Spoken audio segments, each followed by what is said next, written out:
What's going on, guys, and welcome back to the Oakland Raiders Connected Careers mode. And I haven't posted a video in this series in a little while, ever since the off season, as I went on vacation shortly thereafter. But I'm back and it's time to get into the preseason. In this video, you're going to see the first two games of the preseason. Next episode will show the last two games of the preseason, and then we'll officially get into season 2 very shortly. I know it's been a little while, but I was on vacation. Obviously videos are going to be hard to put up, and so I'm back home now, and I wanted to give you guys a bunch of preseason gameplay so you can see the new rookies we have and how this team is going to be shaped for season 2 and beyond, because you have some young rookies that are going to get some action in a little bit here. You're going to see right now we have starting receivers Denarius Moore and Rod Streeter, and here's Carson Palmer actually breaking a tackle, and he fumbles the ball.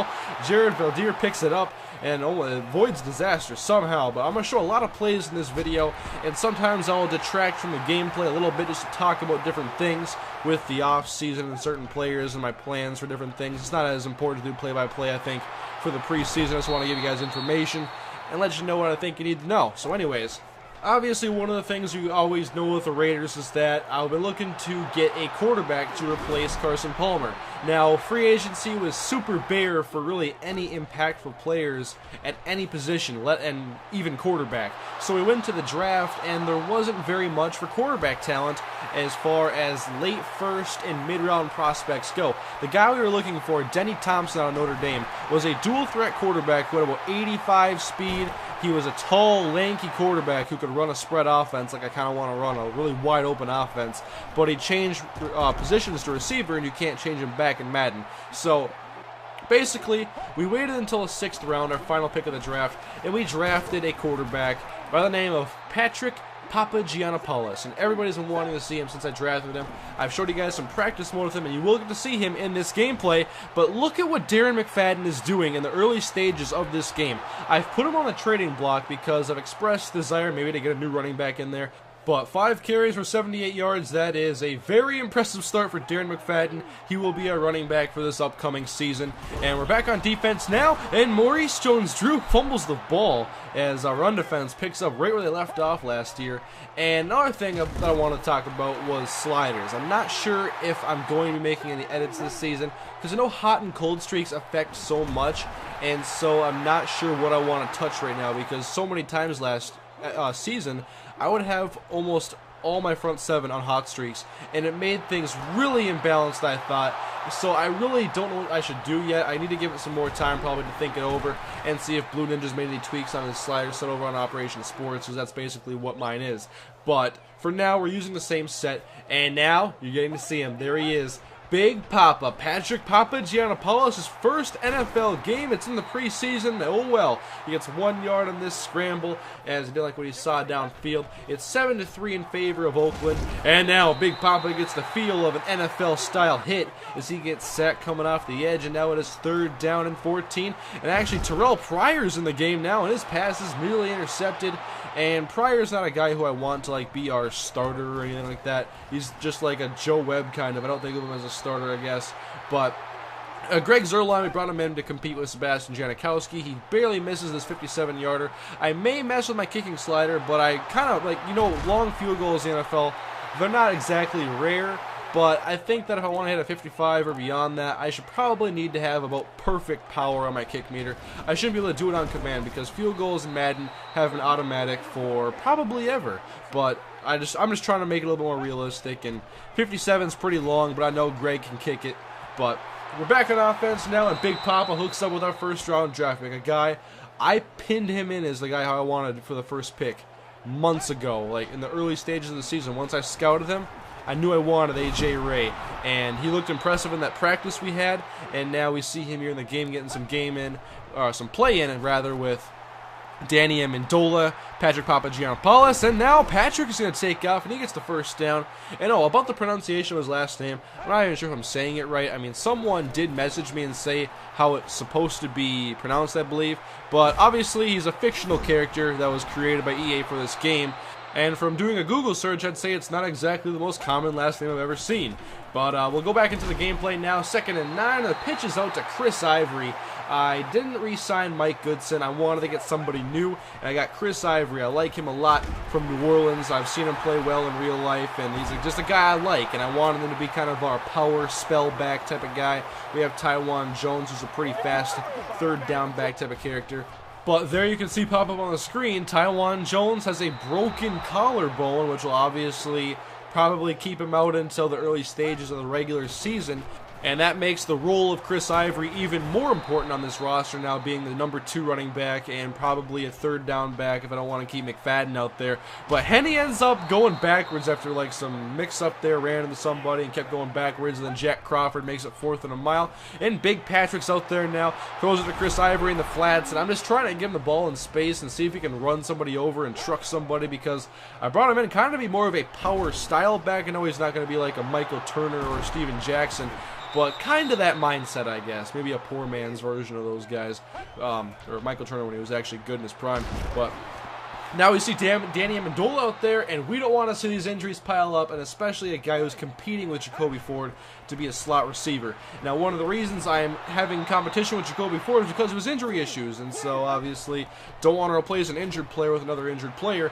But here is Jacoby Ford perhaps getting his leg up in the competition with him and Danny Amendola, getting a nice touchdown pass, going into the end zone and making it 17-6. And we'll talk about Big Papa for a little while now. You can see this strike here to A.J. Ray. He's developing something here in the first half with him, making some very nice throws.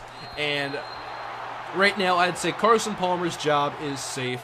Big Papa's ratings are pretty low, and he's still getting development points, and I'm going to have to work on him a little while. But for now, Carson is the quarterback until someone can compete with him, and that's pretty much going to be the way it's going to be. We don't have anybody else on the roster, really. And here's a nice hit on defense. Another fumble, and this time we recover this one. And we're just playing ferocious defense right now against Jacksonville's backups. 1st and 10 for Big Papa. Back to throw. Wide open. Danny Amendola. And now it's 1-1, I guess, with him and Jacoby Ford. The injury was very minor. Comes out and gets a touchdown. So now him and Jacoby Ford both have one.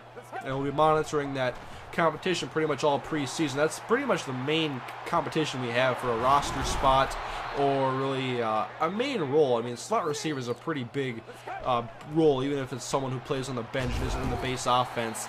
And also, we'll have to worry about Rod Streeter, Janarius Moore, and A.J. Ray. Only 2 of those guys are going to start. Right now, A.J. Ray is looking like a starter, so we'll see how that goes throughout the preseason. It's going to be fun to watch those guys as well. On defense, we have a couple corners to look out for. Harvey Bernard, if I remember his name correctly, and Anthony Knoll, and that's really all the guys who are going to be impactful starters. The rest of the guys are pretty much depth, including Big Papa Giannopoulos, and I just wanted to get him a lot of gameplay, so I put him in as a second quarterback, and I wanted to get him a lot of snaps, because who knows, maybe one day Big Papa will be the future of this franchise. It's very possible he could be the starter one day, especially if I can just play well with him and he's an accurate thrower, and that's really all that really matters. If he plays well in the game and I can do well with him, he's good enough to be a starter probably. So now we're seeing in the 4th quarter, Terrell Pryor getting some playing time, and he's handing the ball off to Chris Ivory. There's some running room for Ivory off tackle. There's a broken tackle. That's what I wanted to see this whole time. Chris Ivory with some tough running. Ended up being 30-13 now. Chad Henne goes down, bringing some pressure off the outside. And Jacksonville really just got dominated in this matchup, this first week of the preseason. And you're going to see the stats here. Big Papa with 15 completions on 23 attempts, 195 yards. Very good numbers. 2 touchdowns, no picks. That is extremely impressive for the young rookie. And then running the ball, of course, it was Darren McFadden playing very well, and then not really anything impressive from anybody else.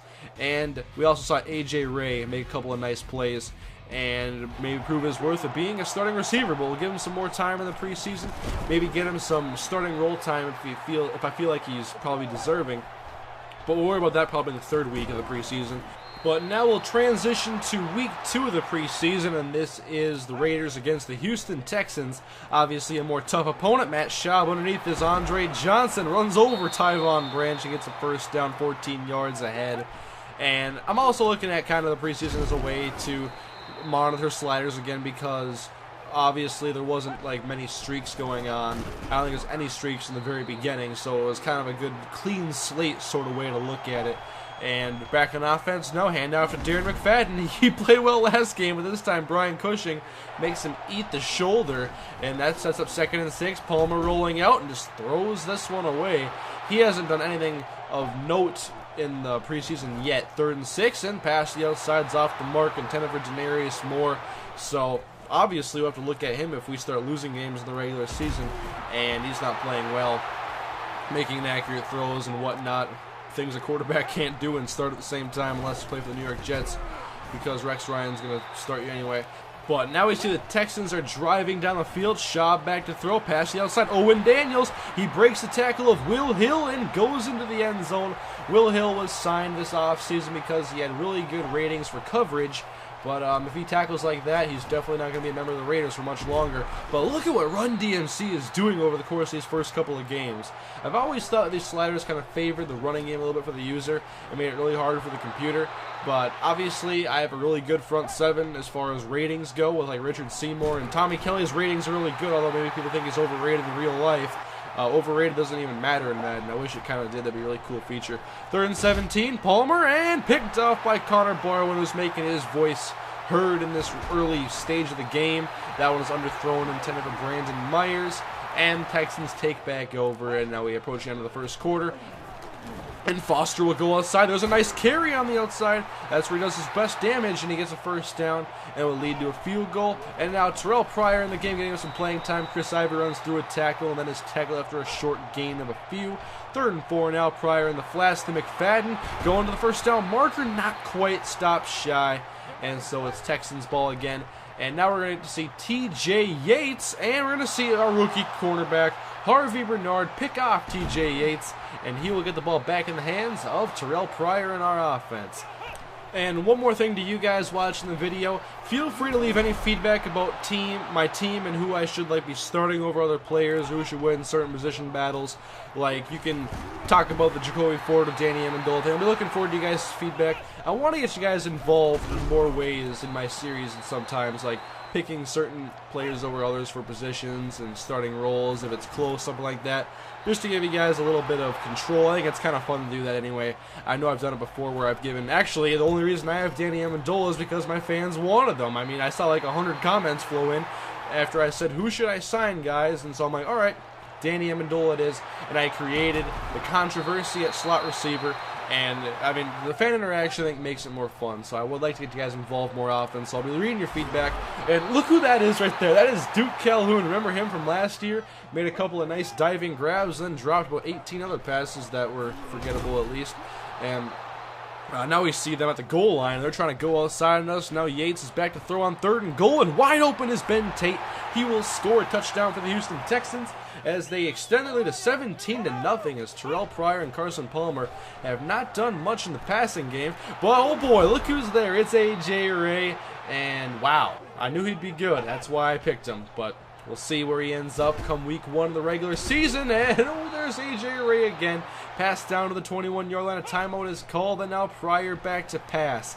Throws to the right side. What a catch by Danny Amendola. That one's got to give him. Maybe we should do like a point system. We can call a great play or a touchdown. And, well, it'll be 3-1 now with Danny Amendola doing the exact same route and just getting the football like he needs to do. I love Danny Amendola. It's a great slot receiver.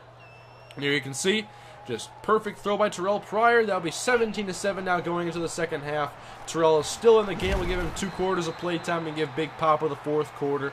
And one of the things about the sliders that I haven't messed with yet is the running and like the running back sliders, things that affect the running game, basically. Like, I can do well with Darren McFadden, but you see what I'm doing with Chris Ivory? Absolutely nothing. I'm getting destroyed out there, and so I'm kind of trying to figure it out. Like, is there some sort of bias towards high-rated players in the game or something like that? I mean, sometimes it doesn't always make sense, but that's why you got to feel it out and not really make too many drastic changes. But we'll put in Big Papa now. And he's showing off his ability to take a sack and at least stand up, which is very important. I don't want to see any quarterbacks get injured on my team. 3rd down and long for Big Papa, stepping up, and there he finds Jerron Cryer, the 2nd-year man out of Arizona. And I would say he is a bubble player to make this roster, but he can make it if he makes good plays like that. 2nd and 5, A.J. Ray, and there's his first negative play as he couldn't hang on to that one. Very tough hit. And he took Terrell Owens, number 2. 4th and 5, Papa's going to go for it. Wide open is Amendola. First down, takes the hit. No problem to the Houston 41-yard line. Now 3 receivers with Big Papa will throw again. Dumps it off to Chris Ivory, and he is tackled. That's a beautiful tackle on the play as Ivory was pretty much manhandled on that one. 2nd and 5 coming up. Big Papa will throw again, and under pressure he is sacked.